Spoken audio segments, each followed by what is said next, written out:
आज बात middle east के उस लाक्षागृह की जिसकी तपिश पूरी दुनिया को झुलसाने पर आमादा है। ऐसा लाक्षागृह जो दुनिया के भविष्य के लिए बेहद खतरनाक है। ऐसा लाक्षागृह जो बड़े बड़े देशों की आर्थिक, राजनीतिक और सांस्कृतिक ऊर्जा को राख में तब्दील कर रहा है। इस लाक्षागृह की जद में कितने किरदार हैं? इस लाक्षागृह के बाहर जो हालात हैं वो कितने भयावह हैं? इसका दायरा आने वाली नस्लों को किस हद तक प्रभावित कर सकता है, देखिए हमारे इस खास कार्यक्रम में। लाक्षागृह धधक रहा है और इसमें सबसे अहम किरदार है इजरायली प्रधानमंत्री बेंजामिन नेतन्याहू। 7 अक्टूबर को हमास का हमला और उसके बाद इजरायल का बदला। बीते एक महीने में बहुत कुछ बदल गया है। इजरायल की साख, इजरायल की इंटेलिजेंस, इजरायल की भूमिका और इजरायल की सरकार, ये तमाम ऐसे सवाल हैं जिनके चक्रव्यूह में नेतन्याहू घिरे हुए हैं। लाक्षागृह के अंगारों के बीच युद्ध और प्रधानमंत्री नेतन्याहू का फ्यूचर क्या होगा और इसे लेकर दुनिया भर में तरह तरह की चर्चाएं क्यों हो रही हैं, देखिए इस report. won't be a ceasefire without the release of the Israeli hostages. That's not going to happen. לא בסבבים, במלחמה. הבוקר חמאס פתח במתקפת פתע רצחנית.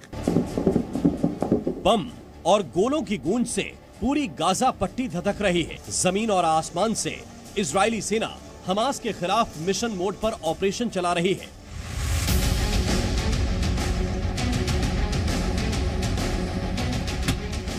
युद्ध 7 अक्टूबर को हमास के आतंकी हमले के बाद शुरू हुआ।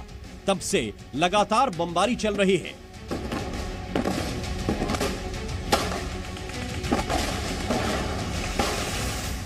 आईडीएफ के जवान मोर्चे पर हैं और इजरायल के प्रधानमंत्री बेंजामिन नेतन्याहू अलग अलग मोर्चों पर अलग अलग मुद्दों और चुनौतियों के लाक्षागृह में घिरे हुए हैं।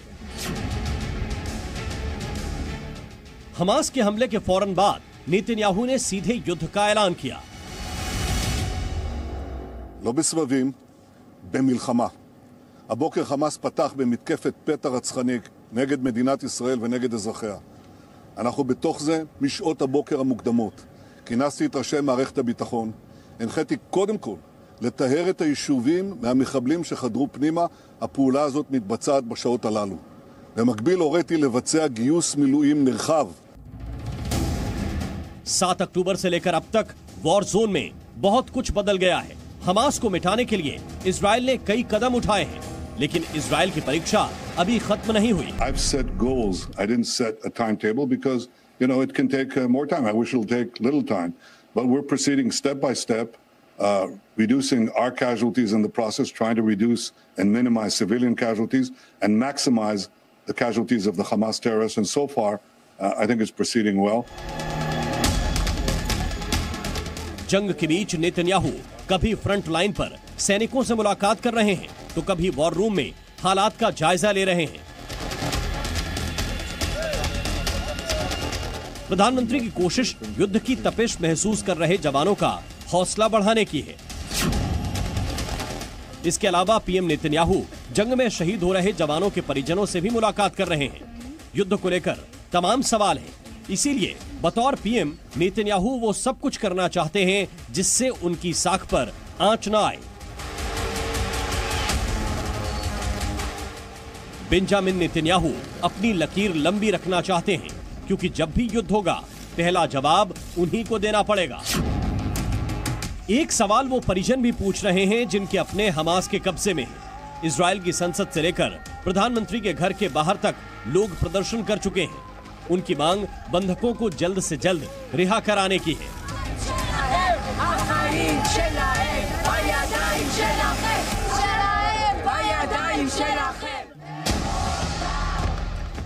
संकट बड़ा है, समस्याएं बहुत हैं और बेंजामिन नेतन्याहू सवालों के ऐसे लाक्षागृह में हैं जो आने वाले दिनों में उनका इम्तिहान लेते रहेंगे। पहला सवाल यह है कि हमास के कब्जे से 240 बंधकों की रिहाई कब होगी। दूसरा बड़ा सवाल है 7 अक्टूबर को हुए आतंकी हमले को लेकर इजरायल की इंटेलिजेंस एजेंसी को भनक क्यों नहीं लगी। सवाल यह भी है कि इजरायल में सुरक्षा के इंतजाम पुख्ता क्यों नहीं किए गए थे। पुलिस और सेना को आतंकी हमले का जवाब देने में देर क्यों लगी। बड़ा सवाल यह भी है कि हमास के साथ युद्ध कितना लंबा चलेगा। नेतन्याहू के सामने एक और सवाल यह भी है कि युद्ध की वजह से जो नुकसान हुआ है उसकी भरपाई कैसे होगी। नेतन्याहू के बेटे को लेकर भी विवाद हुआ। आरोप लगे कि जब पूरा इजराइल जंग लड़ रहा है तो पीएम ने अपने बेटे को अमेरिका से क्यों नहीं बुलाया। सुप्रीम कोर्ट को लेकर नेतन्याहू ने जो फैसला लिया उसका जमकर विरोध भी हुआ। बड़ी संख्या में इजराइल के लोग सड़कों पर उतरे। ये एक ऐसा मसला था जिसे लेकर पूरा देश नेतन्याहू के खिलाफ खड़ा हो गया था।